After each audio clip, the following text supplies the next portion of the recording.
ঠিক আছে? তাহলে আমার এই সংগঠন নিয়ে আমার কথা বলতে হবে না? হাসিনা ভুল করছে, হাসিনা ভুল করছে, একজন ভাই কথা বলতেছে, একজন ভাই কথা বলতেছে, তুমি পরে কথা বলি। হ্যাঁ জি ভাই বলেন। হাসিনা ভুল করছে, হাসিনার নেতা কর্মী হাসিনার পা চাটছে, ঠিক আছে? হাসিনা ভুল করলো, হাসিনার এটারে সঠিক দিছে, ন্যায় দিছে, আমরা তো সেটা দেবো না ভাই।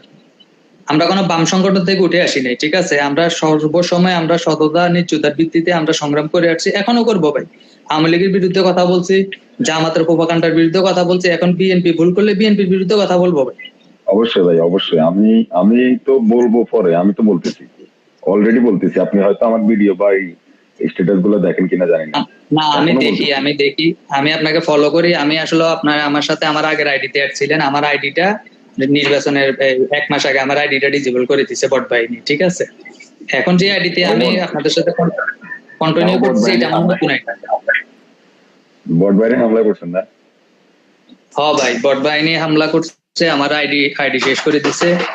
তাও আমি নির্বাচনের আগে পর্যন্ত আমি তো অফ যাইনি, আমি আমার নতুন আইডিটা মনে করেন যে এখন রানিং করছি। গত নির্বাচনের আগ থেকে। সোহেল ভাই, আপনার জন্য ভাই দোয়া রইলো। অনেক কষ্ট করছেন, আপনার কথাই বোঝা যাচ্ছে।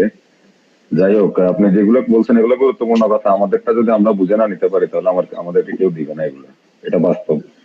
তার জন্য সবাই ঐক্যবদ্ধ হতে হবে। যারা দুঃসময়ে কষ্ট করছে, যারা মূল্যায়ন পায় নাই, তাদের সবাইকে ঐক্যবদ্ধ হতে হবে, সবাই একসাথে থাকতে হবে, তাহলে সব হবে ইনশাল্লাহ। জি জি ইনশাল্লাহ, আপনার কথায় যুক্তি আছে ভাই। দোয়া রইল ভাই, আপনার জন্য। ভালো থাকবেন।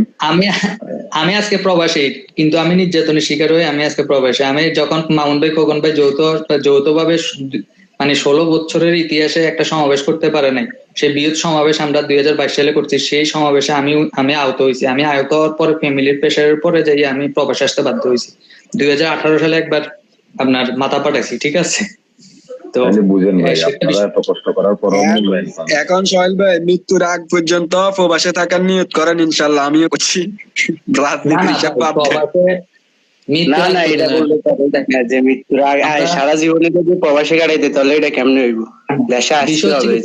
বিষয় হচ্ছে অনেকেই বলছে দেখেন, অনেকে বলছে যে 5ই আগস্টের পরে এখন তো সুসময়, এখন কেন প্রবাসে পড়ে রয়েছি, আমরা দুঃসময় নির্যাতন ফেরি। আরে ভাই, রাজনীতিটা হচ্ছে আমি আত্মমানবতার হিসাবে রাজনীতি করব, ঠিক আছে? কিন্তু আমার অর্থনীতিকে আমার পরিবার পরিজন চলবে, আমার সৎ হালাল উপার্জনে আমার পরিশ্রমের অর্থে আমার পরিবার চলবে, ঠিক আছে?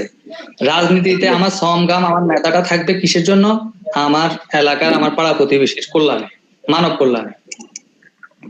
অবশ্যই অবশ্যই ঠিক আছে ভাই। আমি কথা কইতে কার করে ইয়ে কোন যে এলাকার প্রদীপ মেয়ের মতো বেড়া এখন